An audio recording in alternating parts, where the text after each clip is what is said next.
Joy to the Lord, all you nations. Come before him singing for joy. Serve the Lord, serve the Lord. Come before him singing for joy. Sing to the Lord with shouts of joy. Let all creation rejoice. Come join the song of praise to our God. He is the Lord. Sa ngalan ng Ama, ng Anak at ng Espiritu Santo. Amen. Sumainyo ang Panginoon. At sumaiyo rin. Mga kapatid, sa araw na ito, ating pinagdiriwang ang banal na kapistahan ng pag-akyat ng ating mahal na Ina sa kalangitan. We are celebrating the solemnity of the Assumption of Mary to heaven. Nagdidiwang ang langit ngayon. Kumakanta ang mga anghel dahil ang ating mahal na Ina ay inakyat ng Diyos sa kanyang kaharian. At ito din ay isang pag-asa para sa ating lahat na naglalakbay dito sa mundo na may pinagdadaanang lungkot, bighati at problema. Kung tayo'y maniniwala, magtitiwala, kakapit sa Diyos, darating din ang panahon kung nasaan ang ating mahal na Ina, tayo din ay dadalin ng Diyos doon sa kanyang kaharian, sa kanyang kalangitan. Sa mga napakaraming beses na kung saan nanatiling mabigat ang ating mga kalooban dahil sa ating mga kasalanan, sa mga pagkakataon na kung saan dahil sa ating mga kasalanan, ginawa nating impyerno ang ating buhay dito sa mundo. Pagsisihan natin ito, mingi tayo muli ng tawad sa Diyos para tayo ay makita muling karapat dapat makatanggap sa mga banal na misteryo. Inaamin ko Sa makapangyarihang Diyos at sa inyo mga kapatid, na lubha kong nagkasala sa isip, sa salita, sa gawa at sa aking pagkukulang. Kaya'y sinasamo ko sa mahal na Birheng Maria, sa lahat ng mga anghel at mga banal, at sa inyo mga kapatid, na ako'y ipanalangin sa Panginoong ating Diyos.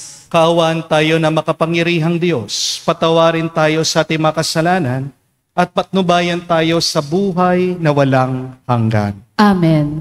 Panginoon, kaawaan mo kami. Panginoon, kaawaan mo kami. Kristo, kaawaan mo kami. Kristo, kaawaan mo kami. Panginoon, kaawaan mo kami. Panginoon, kaawaan mo kami.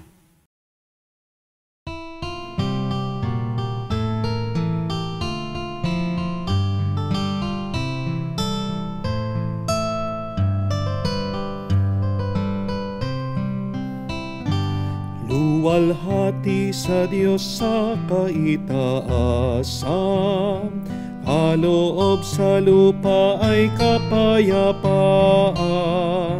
Pinupuri ka, ipinandarangal, sinasamba ka dahil sa dakila mong kalwalhatian.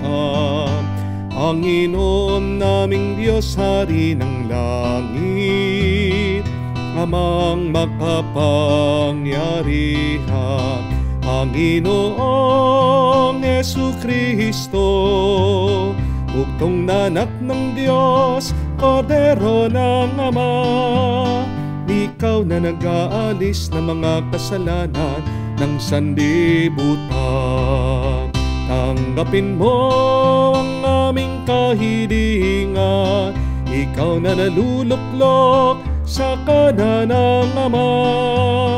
Maawa ka sa amin, ikaw lamang ang banal, Panginoong Jesucristo, kasama ng Espiritu, sa luwalhati ng Ama. Amen, amen, amen.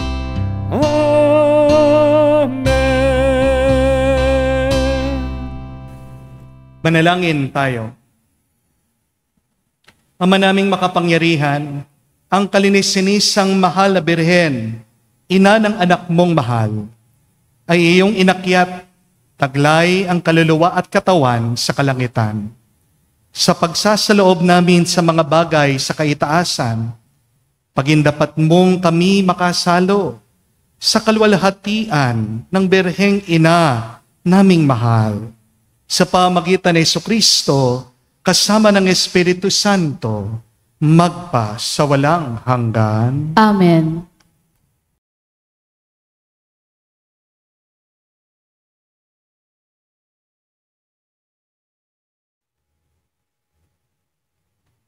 Pagbasa mula sa aklat ng pahayag. Nabuksan ang templo ng Diyos sa langit at nakita ang kaban ng tipan. Kasunod nito ay lumitaw sa langit ang isang kagiglagilalas na tanda, isang babaeng nararamtan ng araw at nakatuntong sa buwan. Ang ulo niya ay may koronang binubuo, 12 bituin. Malapit na siyang manganak, kaya napasigaw siya sa matinding sakit at hirap. Isa pang tanda ang lumitaw sa langit, isang pulang dragon na napakalaki. Ito ay may 7 ulo at 10 sungay, at may korona ang bawat ulo. Sinaklot ng kanyang buntot ang 3 bahagi ng mga bituin sa langit, at inihagis ang mga iyon sa lupa. Pagkatapos ay tumayo siya sa paanan ng babaeng malapit ng mga anak upang lamunin ang sanggol. Sa sandaling ito'y isilang. At ang babae ay nagsilang ng sanggol na lalaki. Ngunit may umagaw sa bata at dinala ito sa Diyos, sa kanyang trono. Ang sanggol na ito ay tinakdang maghahari sa lahat ng bansa sa pamamagitan ng kamay na bakal. Ang babae naman ay tumakas patungo sa ilang, sa isang dakong inihanda ng Diyos para sa kanya. At narinig ko ang isang malakas na tinig buhat sa langit na nagsasabi, "Dumating na ang pagliligtas ng Diyos. Ipinamalas na niya ang kanyang kapangyarihan bilang hari. Ipinamalas na ang ng Mesiyas ang kanyang karapatan." Ang salita ng Diyos. Salamat sa Diyos.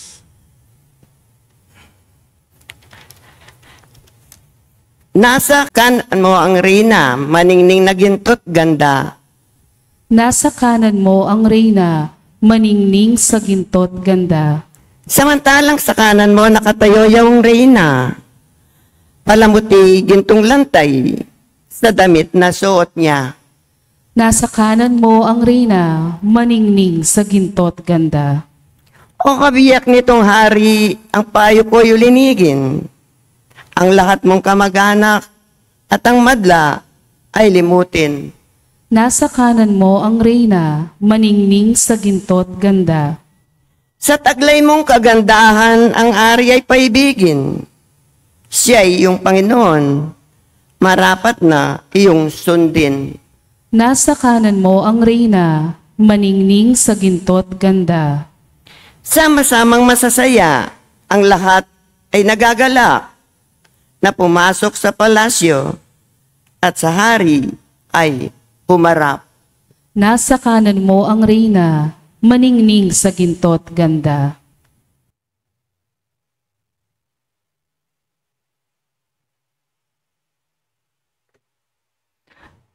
Pagbasa mula sa unang sulat ni Apostol San Pablo sa mga taga-Korinto.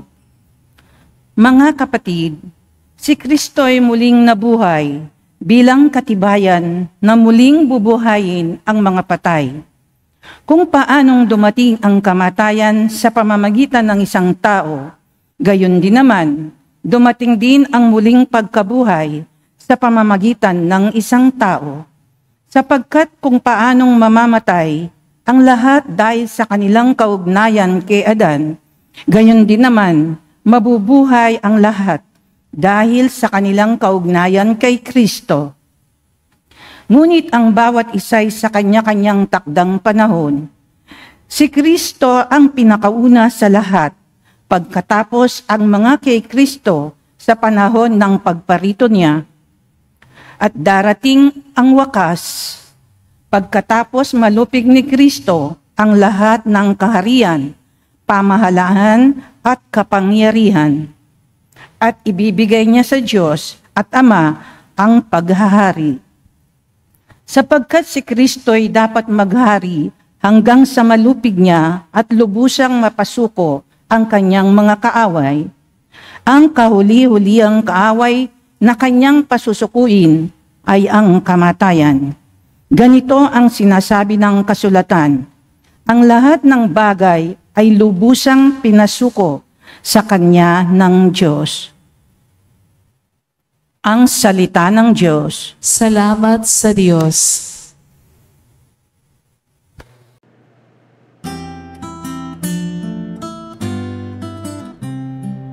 Alleluia, alleluia, alleluia, alleluia, alleluia, alleluia, alleluia, alleluia, alleluia, alleluia, alleluia, alleluia. Mga anghel ay masaya nang iakyat si Maria sa langit na maligaya. Aleluya, aleluya. Sumainyo ang Panginoon. At sumayo rin. Ang mabuting balita ng Panginoon ayon kay San Lucas. Papuri sa iyo, Panginoon. Si Maria ay nagmamadaling pumunta sa isang bayan sa kaburulan ng Huda. Pagdating sa bahay ni Zacarias, binati niya si Elizabeth. Na marinig ni Elizabeth ang bati ni Maria, nagagalaw ang sanggol sa kanyang tiyan. Napuspos ng Espiritu Santo si Elizabeth at buong galak na sinabi, pinagpala ka sa mga babae at pinagpala rin ang dinadala mo sa iyong sinapupunan. Sino ako upang dalawin ng ina ng aking Panginoon? Sapagkat pagkarinig ko ng iyong bati, ay naggagalaw sa tuwa ang sanggol sa aking tiyan. Mapalad ka sapagkat nananalig kang matutupad ang pinasabi sa iyo ng Panginoon. At sinabi ni Maria, ang puso ko'y nagpupuri sa Panginoon. At nagagalak ang aking espiritu dahil sa Diyos na aking tagapagligtas. Sapagkat nilingap niya ang kanyang abang alipin. At mula ngayon ako'y tatawaging mapalad ng lahat ng salinlahi. Dahil sa mga dakilang bagay na ginawa sa akin ng makapangyarihan. Banal ang kanyang pangalan. Kinakahabagan niya ang mga may takot sa kanya sa lahat ng salit-saling lahi. Pinakita niya ang lakas sa kanyang mga bisig. Pinangalat niya ang mga palalo, ang isipan. Binagsak niya mga hari mula sa kanilang trono at tinaas ang mga nasa abang kalagayan.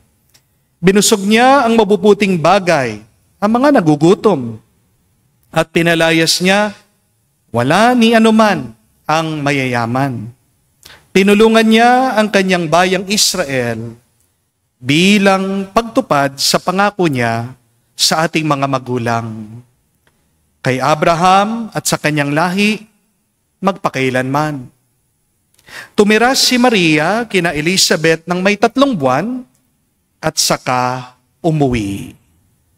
Mga kapatid, ang mabuting balita ng ating Panginoon. Pinupuri ka namin, Panginoong Jesucristo.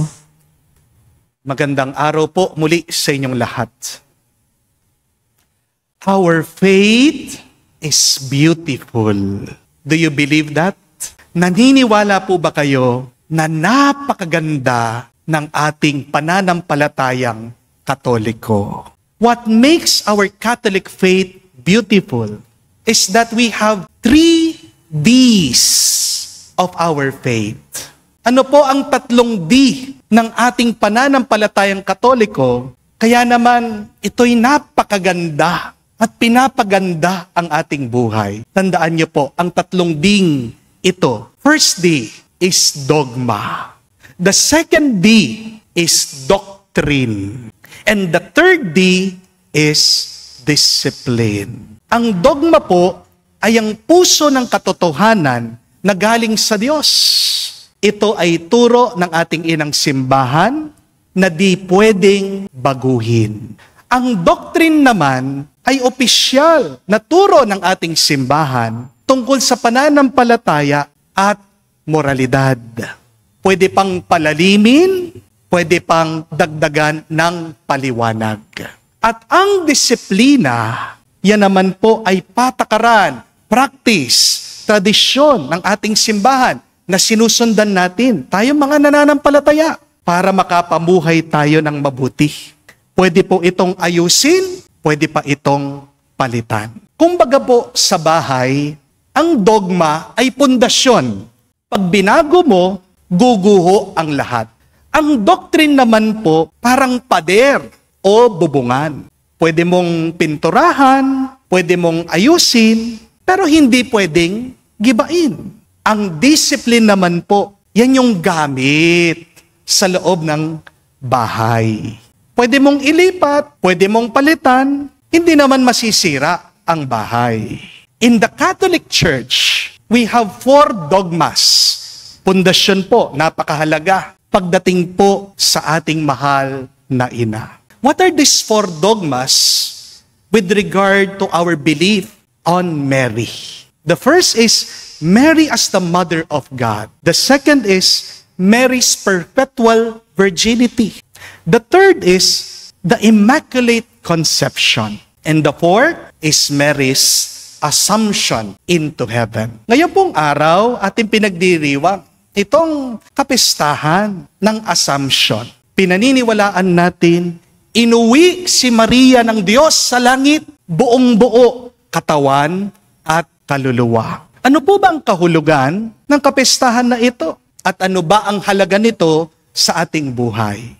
First, the Assumption is not just about Mary going to heaven, but it is God bending down, going down to lift Mary up to heaven. Kahit na pinagpala sa babaeng lahat ng ating mahal na ina, ang buhay po niya ay hindi naman naging madali. Galing din naman po sa mahirap na pamilya, si Maria. Hindi po siya naunawaan ng mga tao.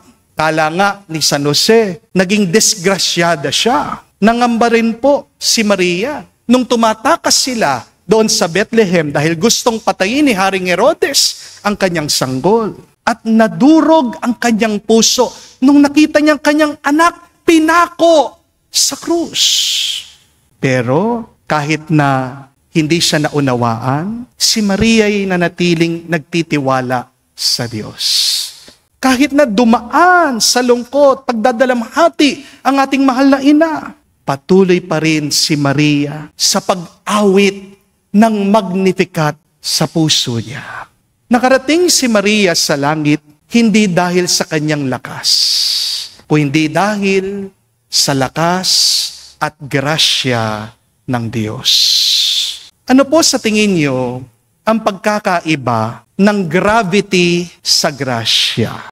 Ang gravity, anuman po ang nasa taas, bababa, babagsak, babalik sa lupa. What comes up must come down. That is gravity. Pero ang grasya, kabaliktaran. Ano man ang nasa ibaba, darating ang araw, ito ay babalik sa langit. Pansinin niyo po, tingnan niyo mga puno at halaman. Bakit hindi sila affected ng gravity? Bakit kapag tumutubo ang puno at halaman, papataas? Pansin niyo po ba yon?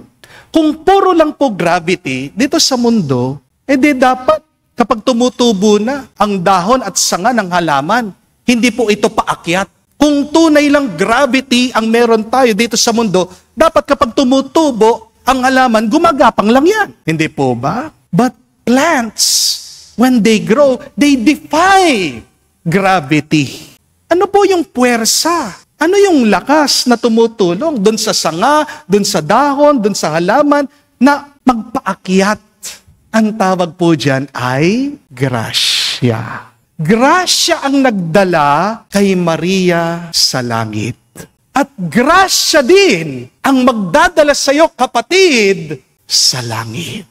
Mabuti at maganda, nagpupursige tayo, nagtsatsaga tayo, lumalaban tayo, nagsisipag tayo. Pero kung wala pa rin grasya, kapatid, kulang pa rin ang buhay mo. Hindi ka magtatagumpay kung wala kang grasyang tinatanggap galing sa Diyos. Amen? Kung nakauwi po si Maria sa langit dahil sa grasya, ang mabuting balita, tayo din, makakapasok din tayo sa langit sa pamamagitan ng tulong at grasya ng Diyos. Pero para makaangat tayo, kailangan muna nating alisin lahat ng nakakabigat sa ating buhay. At ano ang isang pabigat ng ating buhay? Wala nang iba kundi ang kasalanan. My dear friends, remove sin. Ask God to remove that sin in your heart that weighs you down. Kaya inuwi si Maria sa langit dahil malinis ang kanyang puso. Walang bahid ng kasalanan sa kanya. Walang nakatagong pagkakamali. Alam niyo po, mas madaling ibaba ang tao kaysa sa siya'y itaas. Di po ba? It is easier to bring somebody down than to bring them up. Kaya nga, mas madali po na magkalat kaysa sa maglinis eh.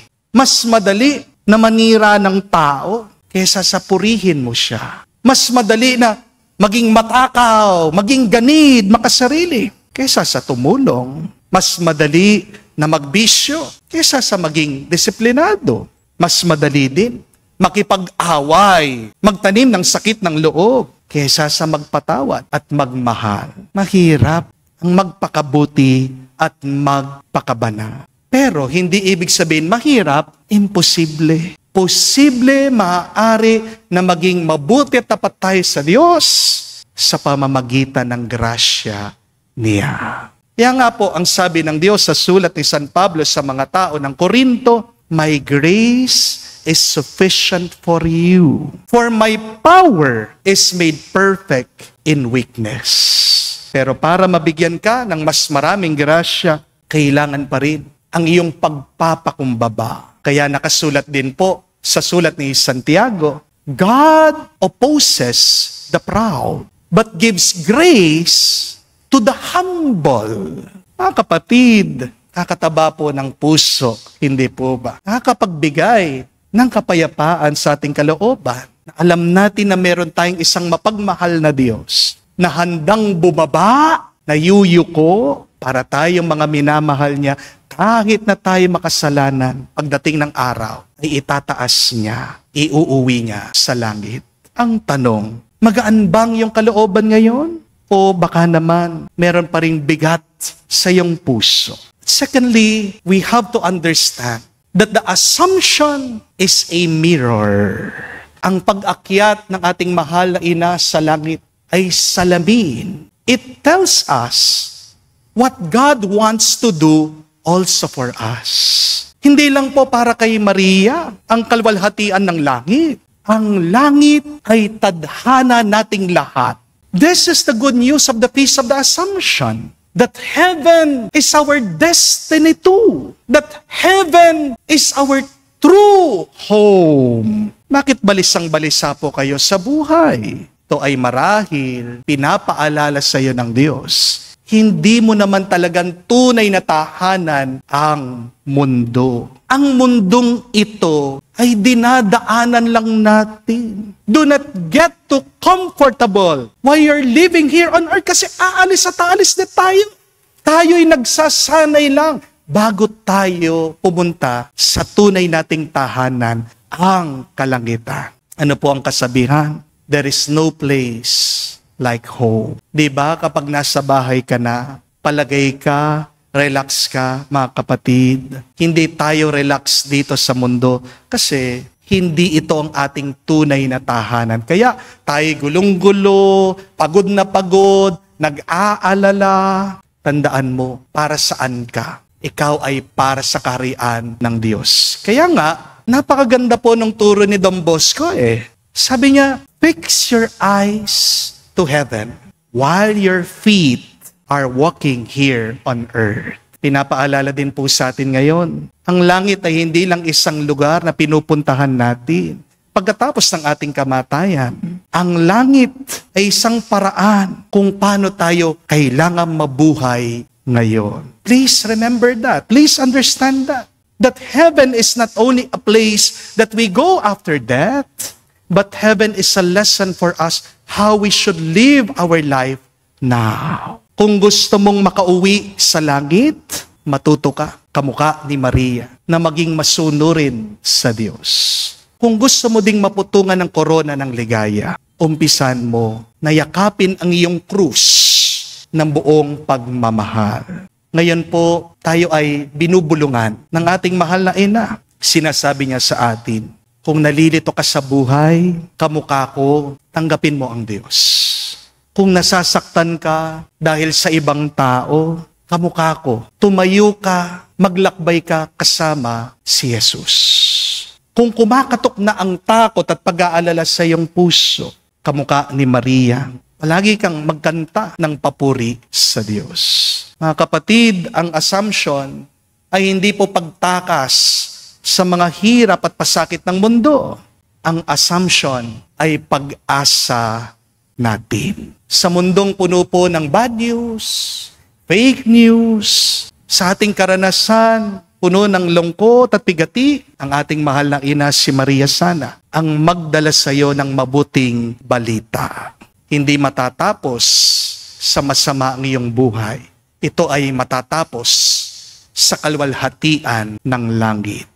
Pinapaalala sa atin ng ating mahal na ina, namang problema, hindi pa yan ang katapusan ng iyong buhay. Ang katapusan ng ating buhay ay ang salita ng Diyos. At ano ang sinasabi ng Diyos sa atin ngayon? Matuwa ka, maniwala ka, umasa ka. Matatapos ang lahat sa kanyang kabutihan at kalwalhatian. Harinawa, paalaala po ng kapistahan na ito, ang ating mahal na ina ay hindi isang malayong reyna, sa isang malapit na ina. Niyayakap tayo mga anak niya pag tayo'y nalulungkot at umiiyak. Huwag tayong mag-alala. Kahit na nauna si Maria sa atin sa langit, inaalala pa rin niya tayo, pinagdadasal pa rin niya tayo, ginagabayan niya tayo para tayo din ay makauwi sa langit. Sa tulong ng grasya ng Diyos, tayo din ay makakakyat sa langit kung saan makakasama natin na may tuwa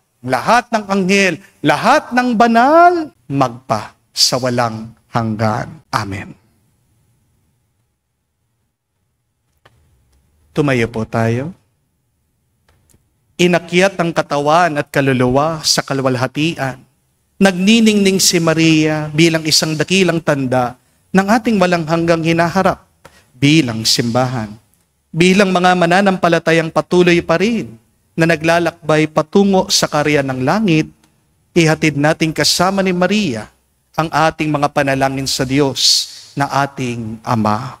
Ating sabihin, Panginoon, dinggin mo kami. Panginoon, dinggin mo kami. Bilang isang simbahan, naway asamin natin ang muling pagkabuhay na ipinangako ng ating Panginoon. Manalangin tayo sa Panginoon. Panginoon, dinggin mo kami. Ang mga namumuno sa mundo, naway maging mga kasangkapan ng kapayapaan sa mga bansa. Manalangin tayo sa Panginoon. Panginoon, dinggin mo kami. Ang mga Kristiyano, naway makatagpo ng pagkakaisa sa paglapit kay Maria, ang abang lingkod na itinaas sa kaluwalhatian. Manalangin tayo sa Panginoon. Panginoon, dinggin mo kami. Sa katahimikan po ng ating puso, sabihin natin, banggitin natin sa Diyos ang ating mga personal na pangangailangan.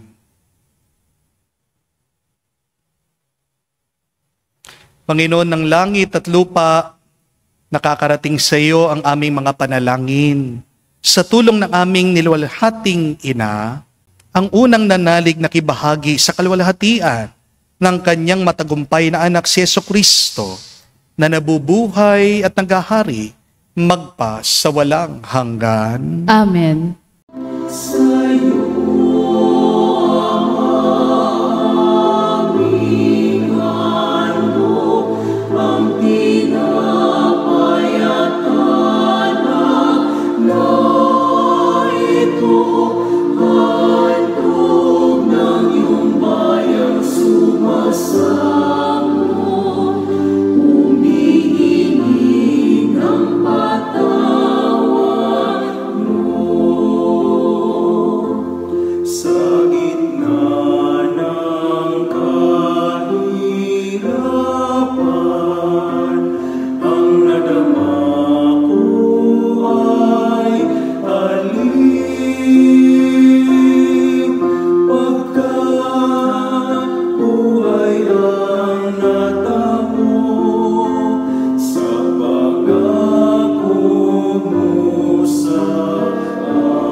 Manalangin kayo mga kapatid, para ng ating mga paghahain ay kalugdan ng Diyos amang makapangyarihan.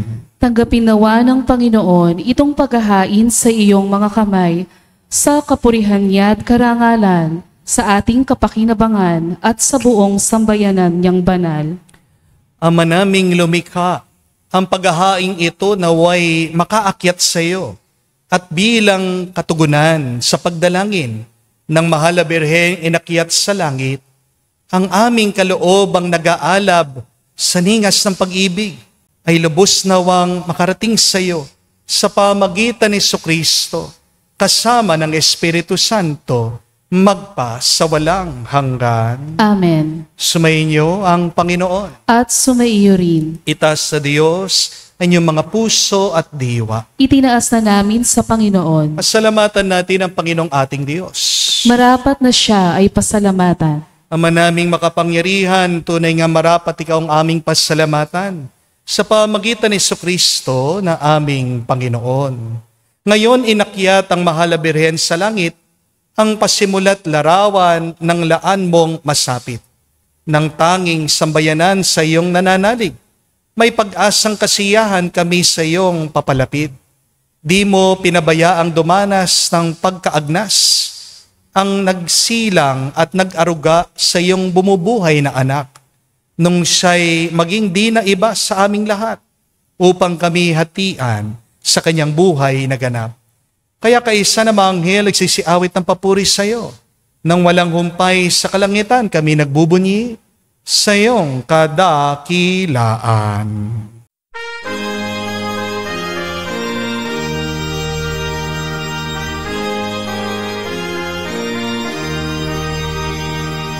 Santo, Santo, Santo, Panginoong Diyos ng mga hukbo. Napupuno ang langit at lupa ng kadakilaan mo. Hosana sa kaitasan, pinagpalang na Panginoon sa ngalan ng Panginoon. Hosana sa kaitasan, Hosana sa kaitasan. Ama naming banal, ikaw ang bukal ng tanang kabanalan. Kaya't sa pamagitan ng iyong Espiritu, gawin mong banal ang mga kaloob na ito upang para sa amin maging katawan at tugo ng aming Panginoong Hesu Kristo. Bago niya pinagtiis ang kusang loob na maging handog, hinawakan niyang tinapay, pinasalamatan kanya. Pinaghati-hati niya iyon, inabot sa kanya malagad at sinabi, Tanggapin ninyong lahat ito at kanin. Ito ang aking katawan na ihahandog para sa inyo.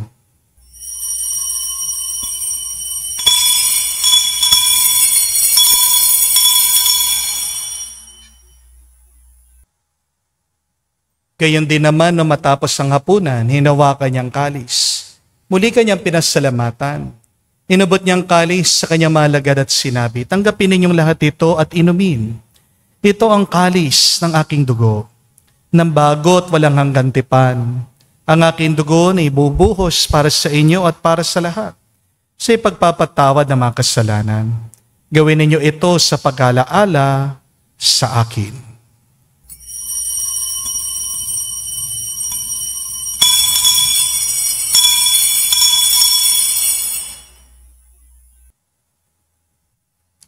Ang misteryo ng pananampalataya. Aming ipinahayag na namatay ang iyong anak, nabuhay bilang Mesiyas at magbabalik sa wakas para mahayag sa lahat. Ama, ginagawa namin ngayon ng pag-alaala sa pagkamatay muling pagkabuhay ng iyong anak. Kaya tinialay namin sa iyong tinapay nagbibigay buhay at ang kalis na nagkakalob ng kaligtasan. Kami nagpapasalamat dahil kami yung minarapat, tumayo sa harap mo para maglingkod sa iyo. Sinasamo namin kami magsalo-salo sa katawan at tugo ni Kristo ay mabuklod sa pagkakaisa sa pamagitan ng Espiritu Santo.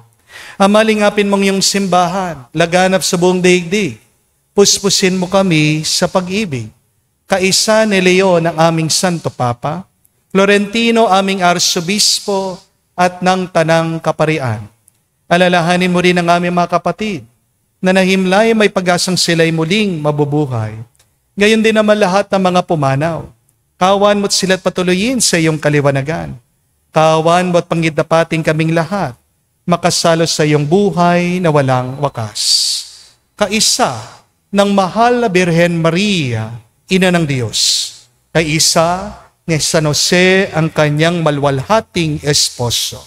Kaisa ng mga apostol, lahat ng mga banal na namuhay dito sa daigdig na kalugod-lugod sa iyo.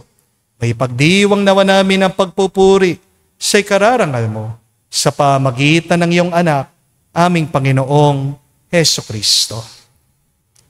Sa pamamagitan ni Kristo, kasama niya at sa Kanya, ang lahat ng parangal at papuri ay sa iyo, Diyos Ama, makapangyarihan, kasama ng Espiritu Santo, magpasawalang hanggan. Amen, amen, amen. Sa nakagaling na utos sa turo ni Jesus sa Panginoon natin na Diyos, ipahayag natin ng lakas loob.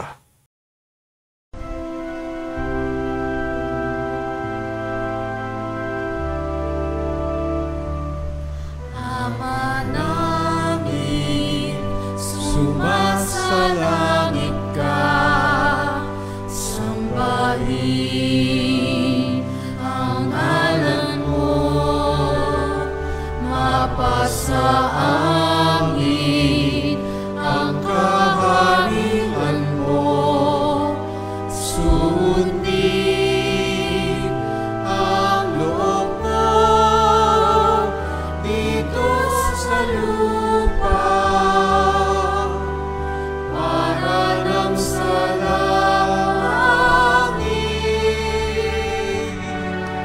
bigyan mo kami ngayon ng aming kakanin sa araw-araw. At patawarin mo kami sa aming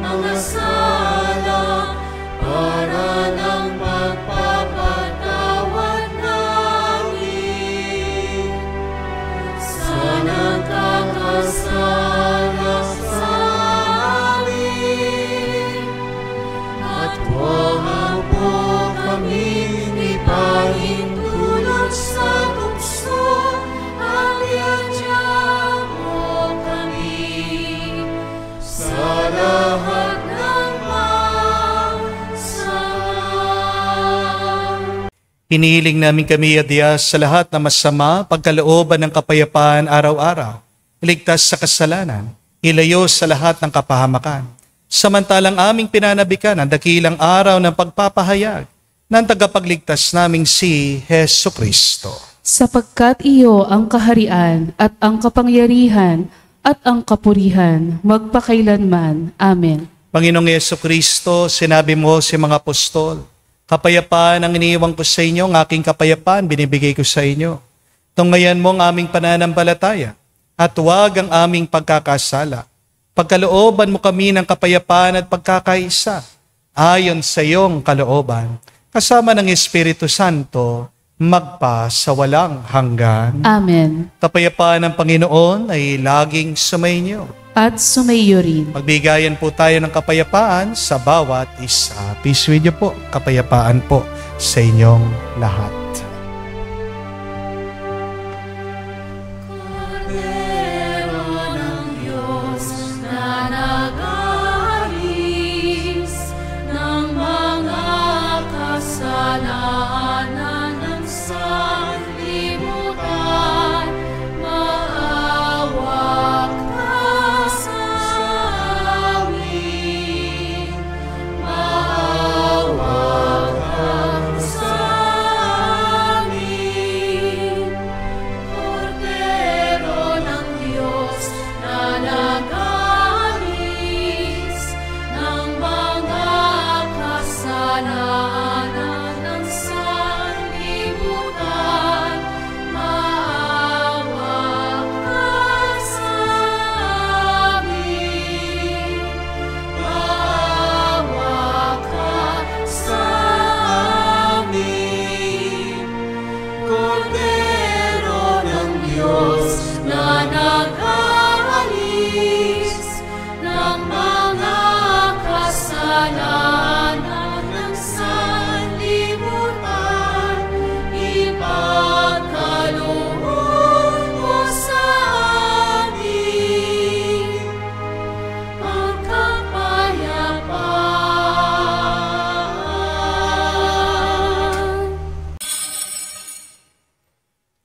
Mga kapatid, naririto ang ating Panginoong Yesu Kristo, ang Kordero ng Diyos. Siya nag-aalis sa mga kasalanan ng sanlibutan. Mapalad tayong lumalapit sa piging ng Kordero. Panginoon, hindi ako karapat-dapat na magpatuloy sa iyo, ngunit sa isang salita mo lamang ay gagaling na ako.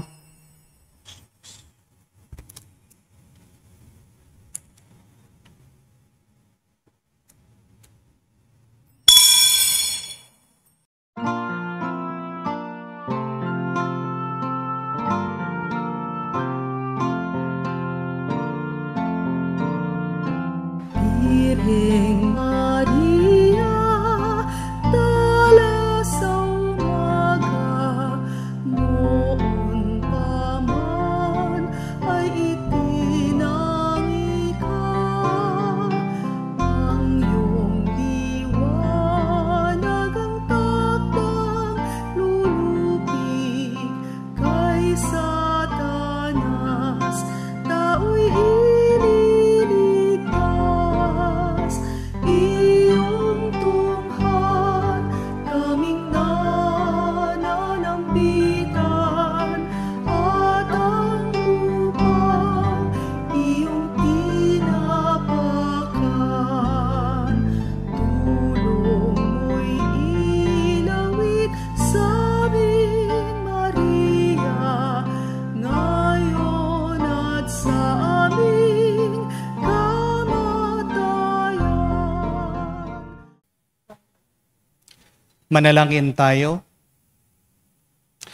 Ama naming mapagmahal, ngayon amin nang napagsaluhan ang banal na pakikinabang. Pagkaloob mong kami malwalhating makarating sa pagkabuhay, pakundangan sa pagdalangin ng mahal na Birhen Maria, inakyat sa kalangitan. Sa pamagitan ni Jesucristo, kasama ng Espiritu Santo, magpa sa walang hanggan. Amen. Mga kapatid, tandaan niyo po, magkaiba ang ascension sa assumption. Ang ascension ay patungkol sa ating Panginoong Jesucristo na nakaakyat sa langit. Paano siya nakauwi sa langit? Ito ay dahil sa kanyang lakas. Dahil kahit na taong totoo si Jesus, siya'y Diyos na totoo. Pero ang assumption ay tungkol sa Diyos na bumaba, yumuko, para maiakyat ang ating mahal na ina sa langit. Ang pag-uwi ni Maria sa langit ay hindi dahil siya'y malakas, matalino, maparaan. Siya'y nakauwi sa langit dahil sa grasya ng Diyos. At tandaan nyo, ang assumption ay isa ding salamin. Pinapakita niya sa atin ano ang ating tadhana. Our true home is in heaven. Do not worry if you are having difficult time in your life. Because this world is not our true home. Kaya hindi ka talaga mapapalagay dito. Kaya talagang minsan walang kapayapaan sa mundong ito. Dahil ang nagtatagal na tuwa at kapayapaan ay sa langit lang. Kung tayo'y mananatiling tapat, nagpapakumbaba, kamukha ni Maria, tayo ay iuuwi ng Diyos sa kanyang kaharian. Yan ang ating pag-asa. Pero kung gusto mong maging makalangit ang iyong buhay ngayon, manatili kang tapat sa Diyos. Manatili kang nagpupuri kamukha ni Maria. Nung gusto mong pasalamatan sa Diyos, gitna ng iyong mga marami pang pinagdadaan na pagsubok at problema. Sing also your praise, your Magnificat to God, just like Mary. And even if you're still alive, you will experience heaven here on earth. Sumainyo ang Panginoon. At sumaiyo rin. At kayo'y basbasan ng Diyos, makapangyarihan sa lahat, sa ngalan ng Ama, ng Anak, ng Espiritu Santo. Amen. Ang ating misa ay natapos na. Pumayo kayo sa kapayapaan ni Kristo. Salamat sa Diyos.